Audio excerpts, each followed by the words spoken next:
미가 5장 1절에서 6절 말씀 한 절씩 교독하시겠습니다. 딸 군대여, 너는 때를 모을지어다. 그들이 우리를 애워쌌으니 막대기로 이스라엘 재판장의 뺨을 치리로다.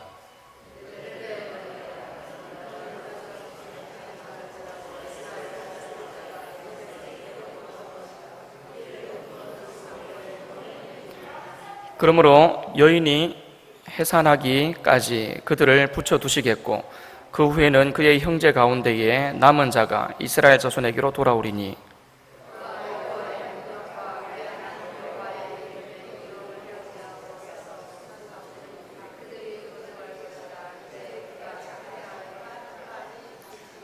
이 사람은 평강이 될 것이라. 아수르 사람이 우리 땅에 들어와서 우리 궁들을 밟을 때에는 우리가 7 목자와 8 군왕을 일으켜 그를 치리니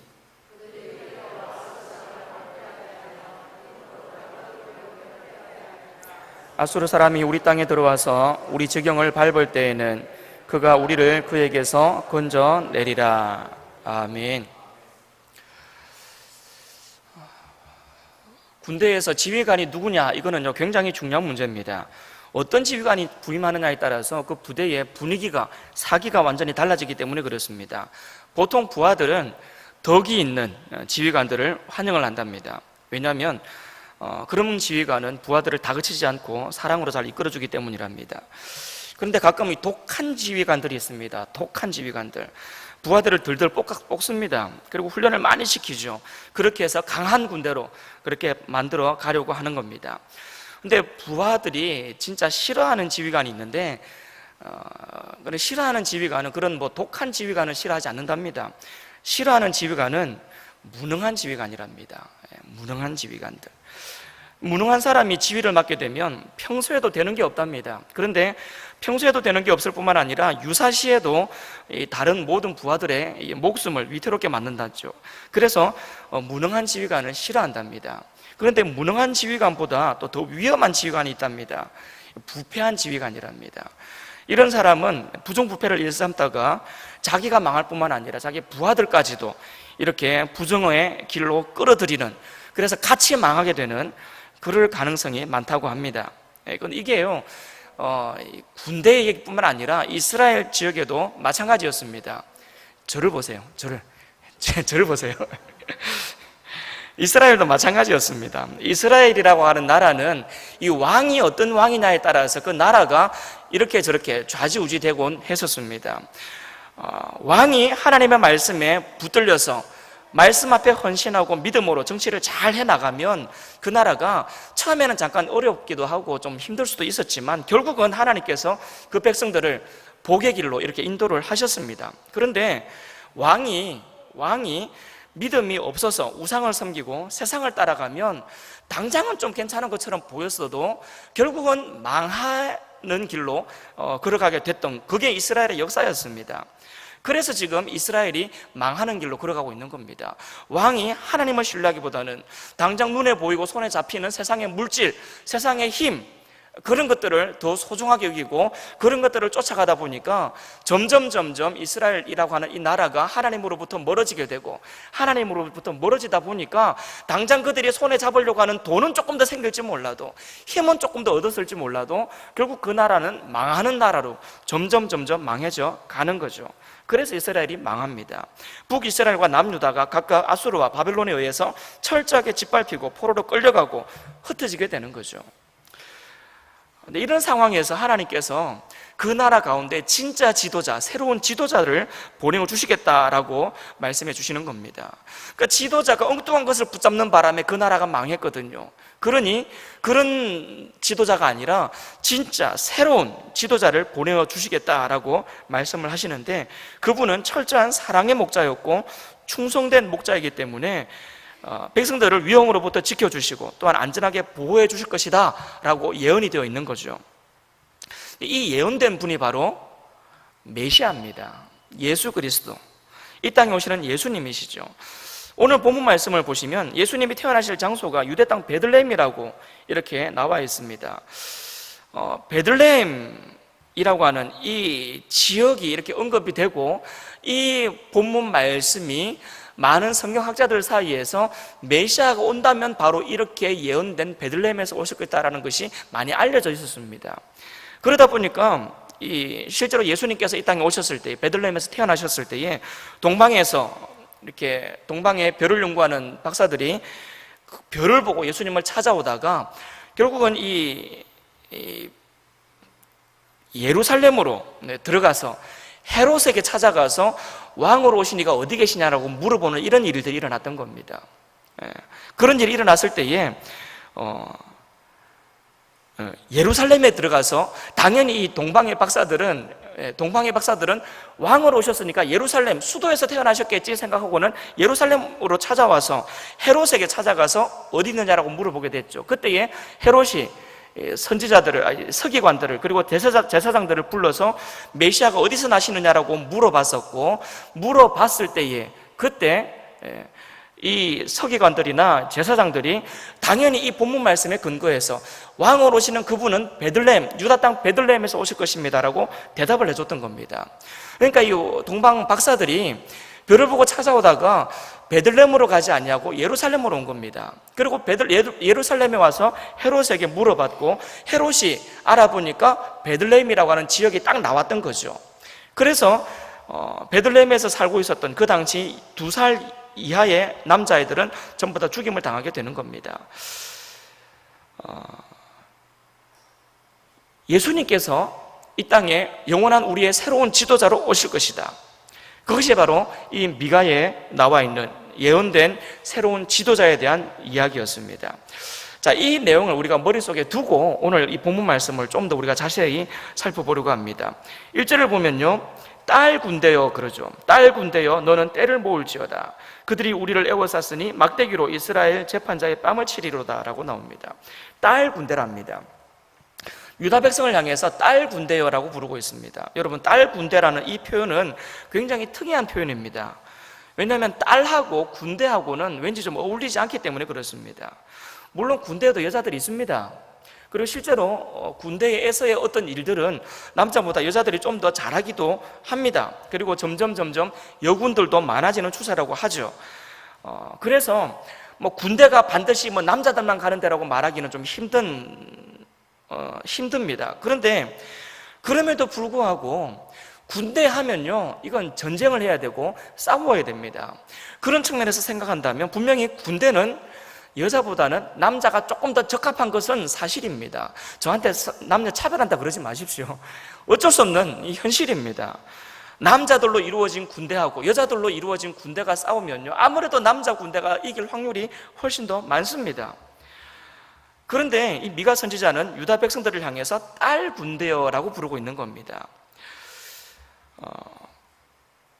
이것이 미가 선지자가 자기 백성, 이 유다 백성들을 살펴보았을 때에, 특별히 이방의 백성들하고 비교해 봤을 때에 이방의 백성들을 이 남자들이 있는 군대라고 본다면 이 유다 백성들은 딸 군대로 보이는 겁니다. 약하다는 표현이죠. 힘이 없다라는 겁니다. 연약하다라는 겁니다.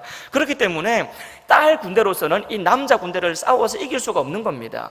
근데 미가 선지자가 자기 백성을 보니까 자기 백성이 딸 군대로 보이다라는 거죠.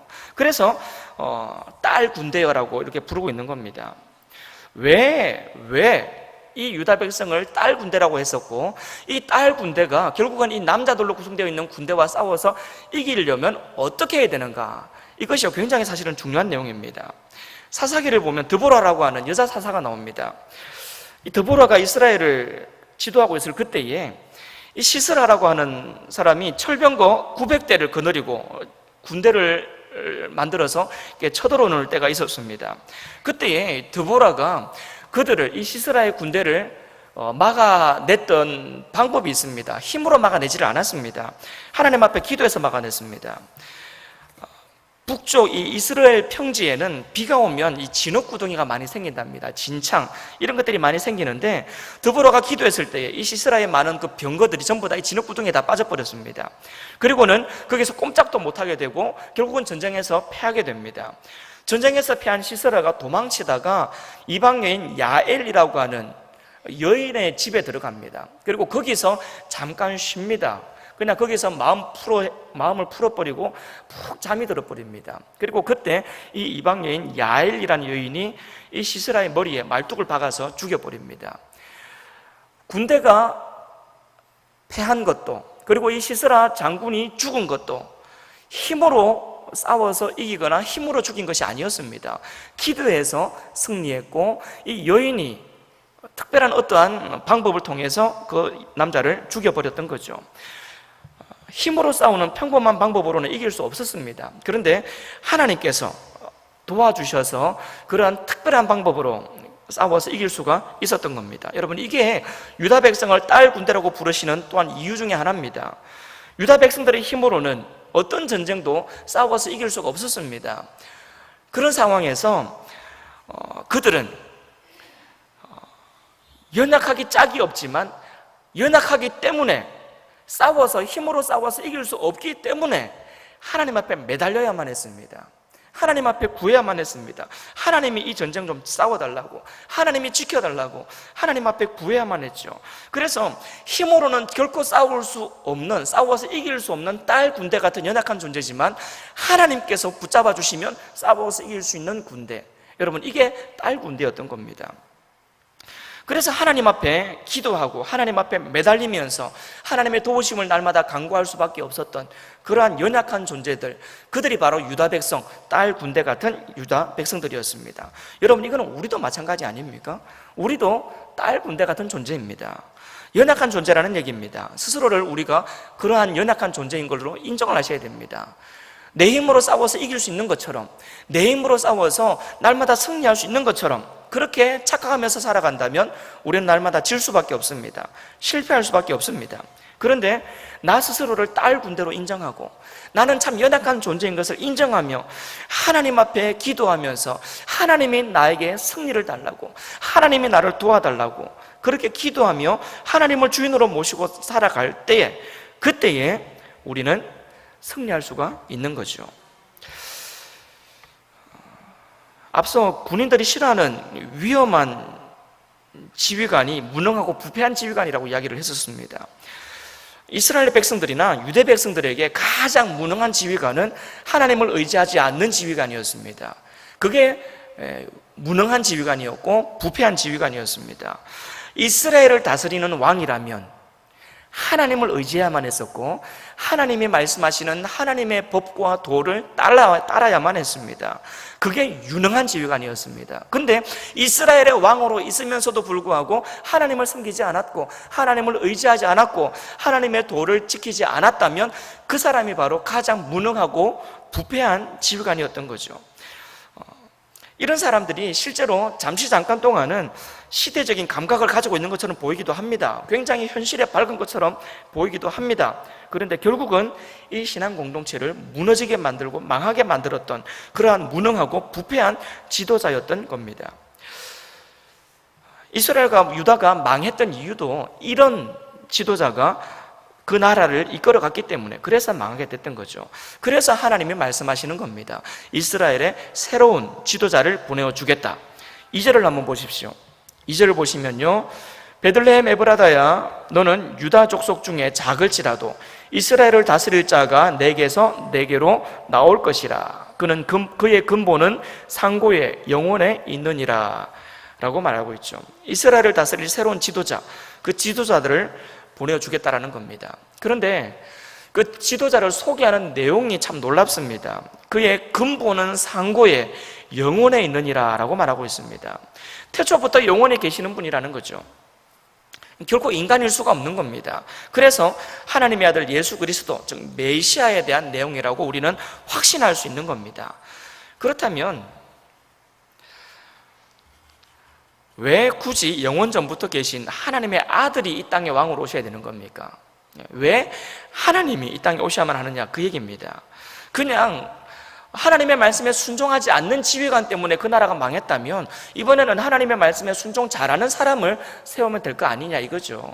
근데 왜 굳이 하나님의 말씀에 순종 잘하는 그러한 인간 왕을 세우는 것이 아니라 굳이 하나님의 아들이신 예수님이 이 땅에 오셔야 되느냐 이겁니다. 여러분 이런 예를 한번 들어보겠습니다. 애들끼리 놀고 있는 자리에 어른이 끼면 좀 어색합니다. 애들끼리 놀라고 하는 것이 오히려 더 자연스럽습니다. 그런데 가끔씩 반드시 어른이 끼어야 되는 경우가 있습니다. 조금 위험할 때, 뭔가 좀 불안 요소가 있을 때는 반드시 보호자가 있어야만 애들이 거기서 놀 수 있다라고 하죠. 인간들끼리도 할 수 있는 일이 참 많습니다. 병이 나면 의사가 고치면 되고요, 뭐가 고장이 나면 기술자가 와서 고치면 됩니다. 그런데 인간 안에 있는 이 죄 문제, 이거는요 인간의 힘이나 인간의 능력으로는 어찌할 수가 없는 겁니다. 이스라엘 백성들은 처음부터 하나님의 특별한 선택을 받았고 구별을 받은 백성들이었습니다. 그래서 많은 복들을 누리면서 살아왔습니다. 그럼에도 불구하고 그들이 망하게 됐던 이유가 바로 이 죄 문제였던 겁니다. 이 죄 문제만큼은 어떻게 할 수가 없었던 거죠. 하나님께서 영원하신 하나님의 아들을 이 땅에 보내실 수밖에 없었던 이유가 바로 이 죄 문제를 뿌리 뽑기 위해서였습니다. 예수님이 이 땅에 오셔서 십자가를 지셔야만 우리의 죄 문제를 해결할 수가 있었고, 그것 때문에 사람이 아닌 하나님의 아들 예수님이 이 땅에 오실 수밖에 없었던 겁니다. 그래서 그분을 영원한 진정한 왕이라고 우리가 그렇게 이야기를 하는 겁니다. 그래서 이스라엘을 다스릴 새로운 왕이 오시겠다라고 하는데, 이것은 단순한 나라가 망했으니 포로로 잡혀갔던 그 사람들을 회복시키고 단순히 나라를 다시 일으켜 세우는 그런 왕 개념이 아니라는 것을 우리는 알 수 있는 겁니다. 이것은 온 인류를 죄의 문제에서 해결해 주시겠다라고 약속하시는 메시아에 대한 예언임을 우리는 알 수 있습니다. 그래서 우리는 이 부분을 읽을 때에 남의 나라 역사 이야기 읽는 것처럼 그렇게 읽을 수 없습니다. 왜냐하면 바로 우리 이야기이기 때문에 그렇습니다. 죄로부터 해방시켜 주시겠다는 것도 우리 이야기고, 요 이후에 나오는 내용들, 평강을 주시겠다라고 하는 내용도 결국은 우리 이야기이기 때문에 그렇습니다. 우리 이야기다라는 것을 여러분 생각하시고 요 뒷부분도 계속해서 들으시기를 바랍니다. 하나님께서 결국은 이런 새로운 왕을 보내주셔서 이 백성들에게 평강을 주실 겁니다. 그게 하나님이 지금 약속하시는 내용입니다. 그런데 3절을 보십시오. 3절을 보시면 그러므로 여인이 해산하기까지 그들을 붙여두시겠고 라고 나오죠. 붙여두시겠고, 나중에 그 이후에는 그의 형제 가운데에 남은 자가 이스라엘 자손에게로 돌아오겠다라고 말씀하십니다. 다시 말하면요, 여인이 해산하기까지, 해산하는 게 뭡니까? 결국은 왕이, 이 새로운 지도자가 왕으로 오실 때까지 그들을 그냥 붙여두시겠다라는 겁니다. 그들을 포로 생활하는 가운데 그냥 남겨두시겠다라는 겁니다. 그들을 죄악 가운데 그냥 그렇게 내버려 두시겠다라는 겁니다. 왜 그래야 되느냐 이거죠. 이왕이면, 이러한 새로운 지도자가 올 때에 이왕이면 이미 다 회복되어 있고 이미 다 이렇게 다 갖출 것 다 갖추어 준 상태에서 다 회복되고 다 치유되고 완전히 새롭게 이렇게 복구가 된 상태에서 새로운 왕이 나타나면 훨씬 더, 오히려 더 이렇게 멋있게 나라를 이끌어 가실 수 있을 것 같은데, 왜 왕이 오실 때까지 계속해서 고통 가운데 있어야 되겠다라고 말씀하시고 있는 겁니까? 왜 계속해서 그런 포로 생활하는 가운데 그냥 내버려 두시겠다라고 말하고 있는 겁니까? 왜 고통을 그대로 받게 하겠다고, 왜 고난을 계속해서 받게 하겠다고, 왜 그렇게 말씀하시냐 이겁니다. 임신한 여인이 해산하기까지 그들을 붙여주시겠다. 여러분, 이것이 굉장히 중요한 의미가 그 속에 들어있습니다. 하나님께서 이 세상에 오실 때에, 그때까지 이스라엘 백성들을 포로로 그냥 그대로 놔두시겠다라는 것, 이것은요, 우리 인간의 특징을 우리 하나님이 잘 알고 있기 때문에 그렇습니다. 사람들은 눈앞에 좋은 것이 있으면 절대로 하나님이 주시는 더 좋은 것을 붙들지를 않습니다. 당장 내 손 안에 그냥 적당하게 뭔가를 쥐고 있으면요, 하나님이 더 좋은 걸 주시겠다라고 아무리 말씀하셔도 그냥 요것 붙들고 살아갑니다. 내 눈앞에 있는 것, 내 손에 잡히는 것, 요것 붙들고 요것으로 그냥 만족해버리면서 그냥 그것들을 추구하면서 살아간다는 겁니다. 아무리 하나님이 더 좋은 것을 주시겠다라고 하더라도 당장 내 손에 뭔가가 잡혀 있으면 그냥 이것만 생각하면서 살아간다는 거죠. 눈앞에 보이는 것, 그것 붙들고 살아간다는 겁니다. 하나님을 간절히 사모하지 않는다는 거죠. 결국은 하나님 아닌 다른 것을 좋아하고 그것을 놓지 않고 살아가기 때문에 내 손을 깨끗하게 다 비워버리겠다라는 겁니다. 철저하게 고통과 환난과 어려움 속에서 내가 잡고 있는 것이 아무것도 없어지는, 철저하게 내 손에 잡고 있는 것이 없어지는 그런 상황으로 우리를 몰아넣으시겠다라는 겁니다. 그래서 결국은 전부 다 없어지고 나면, 철저하게 빈손이 되고 나면 그때 우리 손 잡아주시겠다라고 말씀하시는 겁니다. 서커스 여러분 혹시 보신 적 있습니까? 저도 제가 어릴 때만 해도요, 서커스가 이렇게 자주 가끔씩 돌아다녔습니다. 저도 몇 번 이 서커스 하는 것을 본 적이 있는데요, 서커스를 보시면 그런 게 있습니다. 공중에서 한 사람이 줄을 잡고 왔다 갔다 하다가 다른 쪽으로 휙 뛰죠. 줄을 탁 놓고 확 뛰면요, 이쪽 줄이 딱 와가지고 그 줄을 딱 잡습니다. 그런 거 보셨죠, 그죠? 예. 어떨 때는 여기서 줄을 놓고 탁 뛰면 이쪽에서 다른 사람이 손을 탁 잡아주는 그런 경우도 있죠. 예. 줄을요, 놔야 이쪽 줄을 잡을 수 있습니다. 이쪽 줄 놓으면 떨어질 수도 있다라고 하는 불안감 때문에 이 줄을 놓지 못하고 계속 붙잡고 있으면요, 이쪽으로 못 넘어갑니다. 안 넘어가면 서커스가 안 됩니다. 이 줄을 놓고 이쪽으로 넘어가야 서커스가 되는 겁니다. 그래야 사람들이 박수를 치는 겁니다. 그런데 불안해가지고 계속 그 줄만 붙잡고 있으면 진행이 안 되는 거죠. 하나님께서 내 손을 잡으라고 자꾸 이야기하십니다. 그 줄을 놔야 내 손을 잡는 겁니다. 그 손을 놔야 내 손을 잡는 거예요. 세상의 것들을 붙들고 있으면서 이건 놓으면 내가 마치 어찌 될 줄 알고 이 줄을 못 놓고 있으니까요, 하나님을 붙잡지를 못하는 거예요. 그 줄을 놔야 되는 겁니다. 놔야 하나님 줄을 잡을 수가 있는 거죠. 우리가 하나님 손을 잡기 위해서는 세상에서 잡고 있었던 잘못된 것들, 이 세상의 것들 놔야 됩니다. 그걸 잡고 있으면서 하나님 손도 잡고 이것도 잡고 다 잡겠다고요? 그러니까 하나님 손을 제대로 못 잡는 거죠. 세상에서도 재밌게 살아보기 위해서 세상 줄도 잡아야 되겠고, 천국은 가야 되니까 하나님 줄도 잡아야 되겠고, 다 잡으려고 하니까 사실은 다 못 잡는 겁니다. 세상에서도 제대로 놀지도 못하고, 그렇다고 하나님 앞에 나와서 제대로 신앙생활 하지도 못하고, 이것도 저것도 아닌 그런 상태로 살아가는 거죠. 이스라엘 백성들이, 이스라엘의 새로운 지도자가 오실 때까지 그들에게 주어진 과제가 있었습니다. 그들이 지불해야 될 대가가 있었습니다. 뭐냐면 바벨론의 포로가 되어서 철저하게 고생하면서 그들이 붙잡고 있었던 세상의 것들, 내 속에 뭔가 내 힘으로 할 수 있다라고 하는 그 보잘것없는 가능성들, 나를 의지하는 그러한 것들 전부 다 철저하게 내려놓는 작업들을 해 나갔던 겁니다. 그래서 이 포로 생활을 거치면서 그들에게 남은 거라고는 내 힘으로는 아무것도 할 수 없다라고 하는 그러한 고백밖에 없었던 겁니다. 실제로 나중에 그들이 바벨론에서 해방이 될 그때에도 실제로 그들에게는 아무런 힘도 없었고 아무런 능력도 없었습니다. 그들의 힘으로는 포로에서 해방받을 수도 없었고 이스라엘을 다시 건축할 힘과 능력도 아무것도 없었습니다. 철저하게 다 내려놓고 내 힘으로는 안 된다, 내 능력으로는 할 수 있는 것이 아무것도 없다, 전부 다 내려놨을 그때에 하나님께서 하나님의 특별한 방법을 통해서 그 백성들을 해방시켜 주셨고 이스라엘로 돌아가게 하셨고 하나님의 방법으로 그 나라를 다시 일으켜 세워 가셨던 겁니다.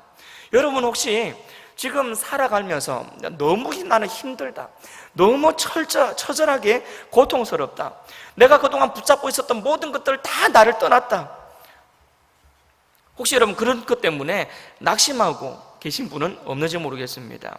너무 큰 아픔을 겪고 있고 너무 큰 환난을 겪고 있어서 정말 너무너무 힘들다고 그렇게 말할 수 있는 그런 분이 계신지 모르겠습니다. 그런데 그런 것들 없어진다고, 그런 것들 사라지고 있다고 너무 낙심하지 마시기 바랍니다. 왜냐하면요, 그거 없어지면 없어질수록, 그거 사라지면 사라질수록 우리는 하나님의 손을 더욱더 확실하게 붙잡을 수 있습니다. 그거 없어지면 없어질수록 하나님을 더 붙잡을 수 있는 겁니다. 더 이상 내 손에 아무것도 없다고 고백하는 그 순간, 더 이상 내가 붙잡을 수 있는 것이 아무것도 없다고 고백하는 그 순간 우리는 주님 앞에 나오게 되는 거죠. 천부여 의지 없어서 손 들고 옵니다. 주 나를 외면하시면 나 어디 갑니까? 이제 나 어디 갑니까? 내 죄를 씻기 위하여 피 흘려 주시니 곧 회개하는 마음으로 주님 앞에 옵니다. 여러분 이런 고백이 나오는 겁니다. 이거요, 내 손에 잡힌 것이 아무것도 없을 때에 나오는 고백입니다.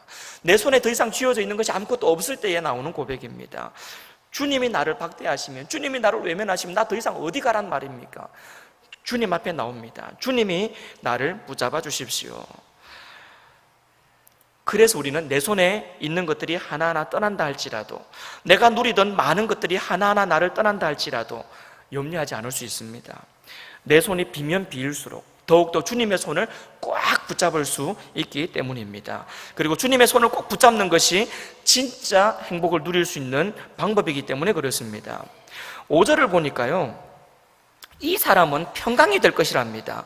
평강이 되어가지고 아수르 사람이 우리 땅에 들어와서 우리 궁들을 밟을 때에 우리가 7 목자와 12 군왕을 일으킬 것이고, 그래서 그를 칠 것이고, 결국은 그분이 우리를 건져내실 것이다라고 이야기를 하고 있는 거죠. 평강이랍니다. 그분이 우리의 평강이 될 것이랍니다.